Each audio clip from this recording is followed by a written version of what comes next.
आज हम एक बहुत ही दिलचस्प कहानी देखने वाले हैं। एक ऐसे राजा की जिसका सबसे बड़ा सपना, सबसे नेक इरादा अचानक रोक दिया गया। सोचिए, कभी ऐसा हुआ है कि कोई बहुत बढ़िया आइडिया आया हो, पूरी मेहनत की हो और फिर वो प्लान एकदम से रुक जाए? बहुत फ्रस्ट्रेशन होती है ना? बस आज की हमारी कहानी इसी एहसास से जुड़ी है। तो कहानी शुरू होती है राजा दाऊद से, और ये वो समय है जब वो अपनी ताकत के शिखर पर थे। पूरे राज्य में शांति है, दुश्मनों का कोई डर नहीं।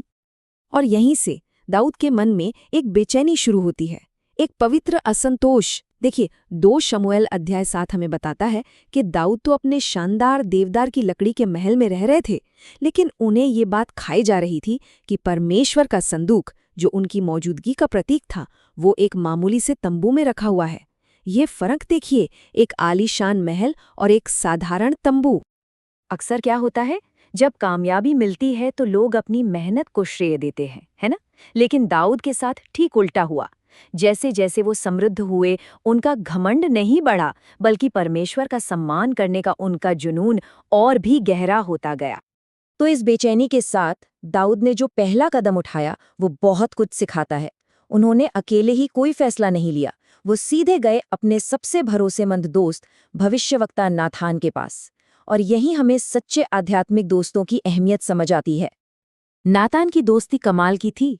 उन्होंने एक सच्चे दोस्त की दोहरी भूमिका निभाई। पहली, एक सपोर्टर की। जब दाऊद ने अपना प्लान बताया तो नातान ने फौरन कहा, हाँ जरूर करो, जो भी तुम्हारे मन में है करो, क्योंकि यहोवा तुम्हारे साथ है। लेकिन यही नातान, जब बाद में दाऊद ने बतशेबा के साथ वो भयंकर पाप किया, तो यही वो शख्स थे जिन्होंने हिम्मत दिखाकर राजा से कहा, वो गुनहगार आदमी तुम ही हो। दाऊद इस दोस्ती को कितना सम्मान देते थे, इसका एक बहुत ही खूबसूरत सबूत मिलता है 2 शमूएल 5:14 में। पता है उन्होंने क्या किया? उन्होंने अपने एक बेटे का नाम ही नातान रख दिया। जरा सोचिए, ये कितनी बड़ी बात है। जैसे कोई पिता अपने बेटे को आशीर्वाद दे रहा हो कि तुम भी नातान जैसे बनना। और ये कोई इत्तेफाक नहीं था। दाऊद ने खुद भजन संहिता 119:63 में लिखा है, मैं उन सब का दोस्त हूँ जो तेरा डर मानते हैं और तेरे नियमों पर चलते हैं। मतलब वो बहुत सोच समझ कर अपने दोस्त चुनते थे। तो अब तक सब ठीक लग रहा है ना? एक नेक राजा, एक अच्छा प्लान, एक सपोर्टिव दोस्त। लेकिन यही कहानी में आता है एक जबरदस्त मोड़। अब परमेश्वर खुद दाऊद के इस प्लान में दखल देते हैं। दाऊद का प्लान तो बहुत सीधा और नेक था। वो परमेश्वर के लिए एक शानदार स्थायी घर यानी मंदिर बनाना चाहते थे। ये उनका सबसे बड़ा सपना था। लेकिन परमेश्वर का जवाब वो किसी ने सोचा भी नहीं था। उन्होंने नातान के जरिए दाऊद को एक मैसेज भेजा, और वो एक तरह का उलटफेर था। परमेश्वर ने कहा, तुम मेरे रहने के लिए घर बनाओगे? नहीं, मैं तुम्हारे लिए घर बनाऊंगा। समझिए इस बात को, ये कोई रिजेक्शन नहीं था, ये एक रीडायरेक्शन था, किसी बहुत बड़ी, बहुत बेहतर चीज की तरफ। और परमेश्वर के इस नहीं के साथ आया एक ऐसा वादा, एक ऐसी प्रतिज्ञा जिसे इतिहास में दाऊद की वाचा या डेविडिक कॉविडेंट के नाम से जाना जाता है। तो ये दाऊद की वाचा है क्या? आसान शब्दों में कहें तो ये परमेश्वर की तरफ से किया गया एक बिना शर्त का वादा था।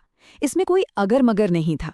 ये पूरी तरह से परमेश्वर की कृपा पर आधारित था, दाऊद के किसी काम पर नहीं। और इस वादे की शर्तें तो कमाल की थी।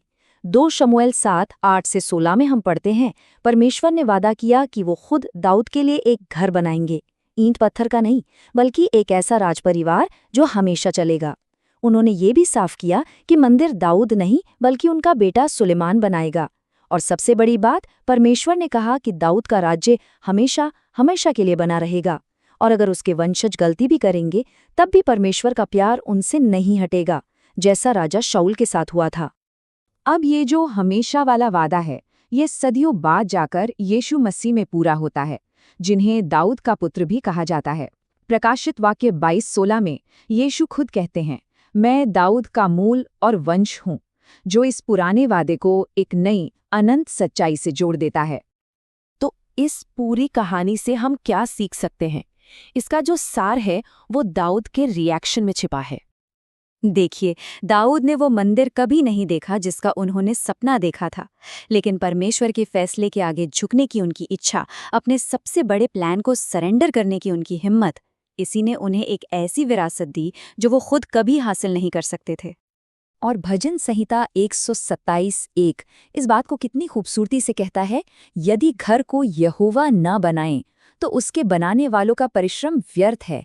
ये हमें याद दिलाता है कि हमारी सबसे अच्छी कोशिशें भी बिना परमेश्वर के हाथ के अधूरी हैं।